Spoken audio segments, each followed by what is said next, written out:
Subscribe to Chug Chow wherever you get your podcasts or visit chugandchow.com. Welcome to Chug and Chow, you road warriors, you fellow foodie adventurers. I'm Todd Newton, welcoming you back to another episode of the podcast that takes you off the interstate and into the heart of America's most authentic eateries and watering holes. If this is your first time joining us, man, we've got a treat in store for you. But before we dive into today's delicious destination, don't forget to hit that subscribe button wherever you're listening, Apple Podcasts or Spotify, wherever you get that audio fix. And if you haven't already, please do take a moment today to order your copy of my book, the book that this podcast is based on, Chug and Chow, the Tattooed Traveler's 50 favorite dive bars and food joints across America. I promise you that book is your companion, your ultimate companion, I guess, for discovering these hidden spots that Google Maps might miss, but that your taste buds will never forget. You can order Chug and Chow on Amazon or at chugandchow.com. On this episode, I'm taking you deep into the heart of Alabama's Gulf Coast, to a place that most folks probably drive right past without ever knowing that they've missed something truly special. I'm talking about Bayou La Batre. And before you even try to pronounce it, let me save you the embarrassment, because I've already suffered the embarrassment. It's Bayou La Batre. Though the locals often just say Bayou La Batre, I mangled it 6-7 different ways before a friendly shrimper set me straight. I'm grateful. This little slice of coastal heaven sits tucked away in the southernmost tip of Mobile County, right where Alabama kisses the Gulf of Mexico. Bayou La Batre was founded in 1786. The name itself tells the story. Bayou comes from Bach, the Choctaw word for creek, and La Batre derives from La Batterie, referring to the French artillery battery that once stood on its banks. Now, if the name Bayou La Batre sounds familiar to you, well, you may remember it from a certain movie about a box of chocolates. That's right, this is Bubba Blue's hometown in Forrest Gump. But long before Hollywood discovered it, this fishing village earned its reputation as the seafood capital of Alabama. It's estimated that commercial seafood landing in Bayou La Batre has an economic impact on the state that exceeds $80 million every year. We're talking about a place where shrimp boats have been heading out into the Gulf for generations, where oyster shells pile up like white mountains, and where the rhythm of life still follows the tides. But here's what makes today's episode extra special. We're not just talking about the seafood that made this town famous. We're diving into the smoky, saucy world of Captain Frank's Smoke Shack. And when I say shack, I mean shack. This place is barely larger than a shotgun house. A tiny barbecue joint that's been quietly serving up some of the most incredible smoked meats on the entire Gulf Coast. Located just steps from the working waterfront with a clear view of the Mississippi Sound, this spot sits right where the aroma of hickory smoke mingles with the salt air. And here's the thing, Captain Frank is there almost all the time, personally serving up that delicious barbecue with his own hands. The Gulf Coast has always been a melting pot of culinary traditions. You've got the French influence from those early settlers, the Spanish colonial heritage, the African culinary traditions brought by enslaved people, and the Native American knowledge of local ingredients. Well, when barbecue made its way down to the coast, it didn't just adapt, it evolved.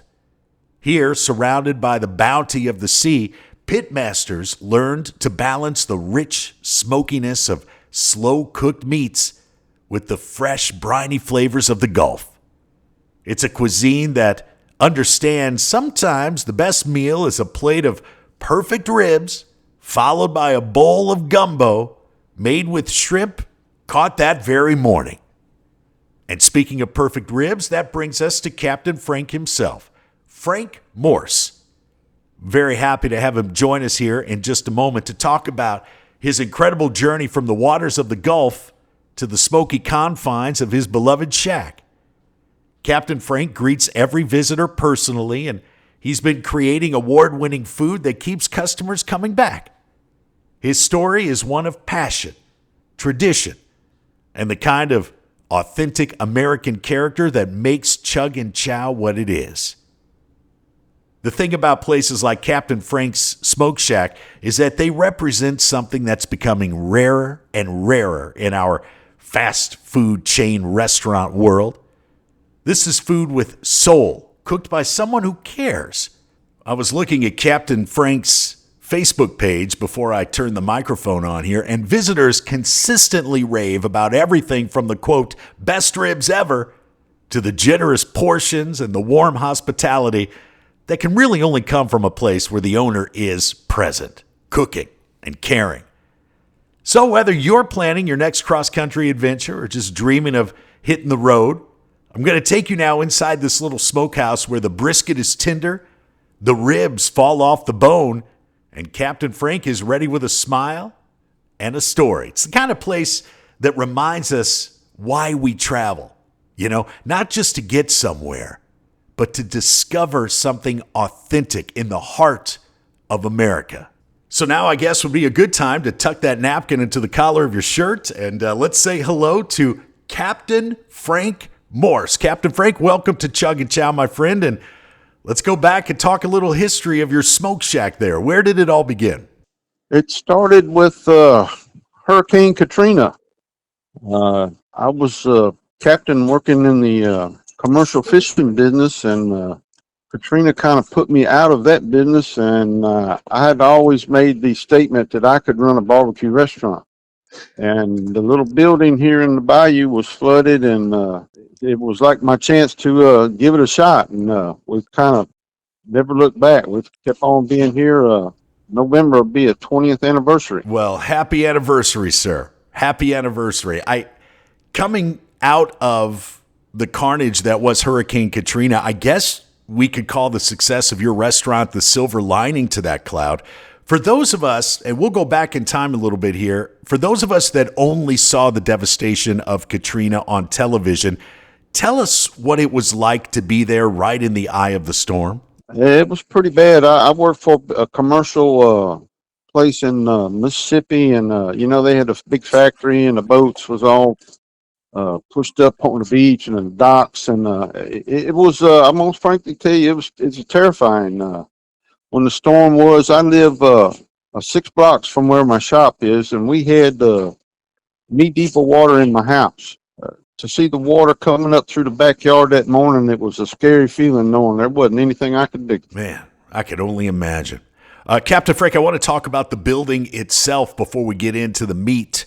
It is a shack. There's really no other word that properly describes it. But tell me about that little humble structure there off 188. It looks like the kind of place that just screams good barbecue over here. It kind of comes in mind, doesn't it? It's an old building, been here a while. It was several different things over its lifetime. The year the Katrina hit, it was somebody had opened up a barbecue shop. It was, like I say, it was nose deep. It was over 5 feet up in the shop here, and he kind of left town. We come in, and once we committed to it, trying to clean it out because it hadn't been messed with since a storm, and it was quite a job.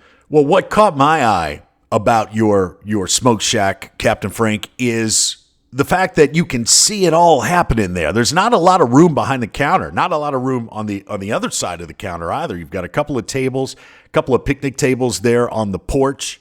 And when there aren't a lot of bells and whistles going on, it makes me think that all the focus is on the food. From the preparation of the meats, the smoking of the meats, to the presentation when I get my plate there. Did you leave it that way intentionally?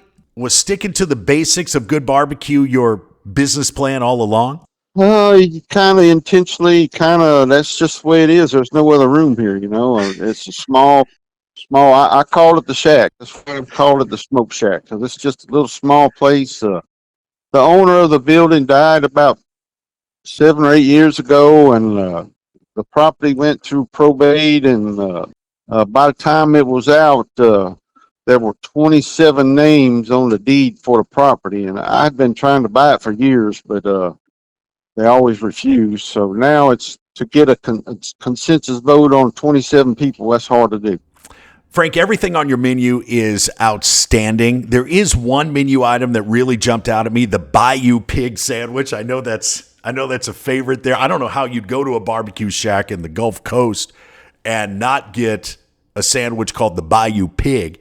But the young lady that I was with had an interesting question, and I'm glad I get to ask you here because I'm very curious about the answer. How do you go from being a fishing boat captain out on the water catching this amazing seafood day in and day out to going to the other end of the culinary spectrum and becoming a barbecue pit master? Um, Something different.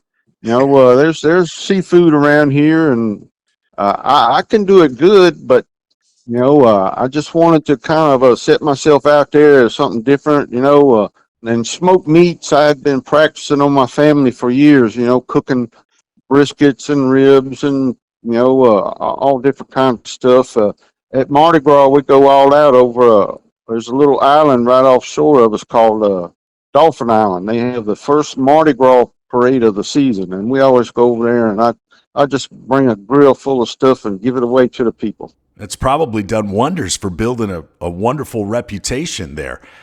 Captain Frank, we've spoken with pitmasters in Austin, Texas, San Antonio, Texas, St. Louis, Kansas City, some of the best of the best. Everybody has a secret ingredient. Would you care to share what your secret ingredient there is in Alabama?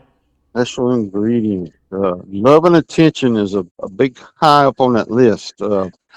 My father was from Kansas City, and he was a disc jockey at a local radio station, and he took us to all kinds of events in Kansas City, you know, and I guess, you know, the Arthur Bryant's and the different ones up there probably kind of put a little bit of, my dad loved to entertain, and, you know, and I kind of picked up on some of that, and sets us out, you know, the Southern style. We do the pulled pork, you know, cook the whole butts until they just pull apart tender, and man, it's just something. You gotta love it. Hey, you've always got my attention when you mention Arthur Bryant's barbecue in Kansas City, man. That is a gift. That is a gift. I think another thing you have going for you there, Captain Frank, is the region that you're in. That part of the country, man. There's something special down there. There's a real strong sense of community. It's almost as if time has chosen to stand still in the most wonderful of ways. Would you agree with that? Yes, sir, I would. You get involved with your community. You meet the people, and that's the biggest part of it. You know, the customers. They come in, and you know, you see somebody, and their eyes light up, and it hits their mouth, and they said, "Man, that's the best barbecue I ever put in my mouth." And it's like, "Yep, we did it right that time for sure." Oh, there it is. That was an authentic faux show right there.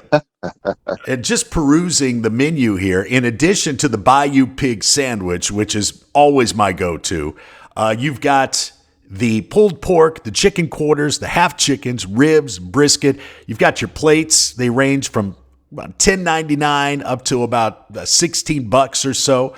Sides include the potato salad, the slaw, the chips. And I was really pumped to see your cane sugar IBC root beer. You serve that in glass bottles. It's impossible to go wrong at your place, Captain Frank. I mean, you've hit it. You've done everything a barbecue smoke shack should be, I think. Well, that's awesome, man. I'd love to hear that. You know, everything we do is homemade right here. My sauce is homemade. I experimented on the family for years trying to come up with it, and it seems to do really well. How would you describe what you do with your sauce? Just a short and simple gourmet honey barbecue sauce. We use honey in our sauce, and I don't know if that has any magical powers to it or not, but it sure makes it good. Well, maybe the magic is that it keeps folks coming back, huh? Yes, sir. Captain Frank, it's been a real pleasure having you on Chug and Chow. Thank you for taking the time, man. Well, thank you, Todd. And you can count on the fact that we'll be swinging by next time we pass through town. We wouldn't miss it. Hey, thank you, man. You have a great day, man. You got it, sir. You do the same. And for you, my Chug and Chow listener, I hope that meeting Captain Frank there has you planning a detour down Highway 188 to experience that tiny shack where the Mississippi Sound meets mouth-watering barbecue. Tell you what, sometimes places like Captain Frank's Smoke Shack disappear faster than ribs at a church picnic. So it's great to hear the backstory of those places. And you can learn about more incredible culinary destinations by not only subscribing to this podcast right now, but by ordering your copy of Chug and Chow, the book. For every copy sold, we provide 10 meals to families that are experiencing food insecurity. We're very proud of that, thanks to our partners at local food banks across the country. You can always get more information at chugandchow.com. Thank you again for listening to the Chug and Chow podcast, where every mile tells a story and every bite is worth the journey. Until we meet again a little further on down the road, I'm Todd Newton. Travel safely. Chug and Chow is produced by the host with the most LLC. All rights reserved.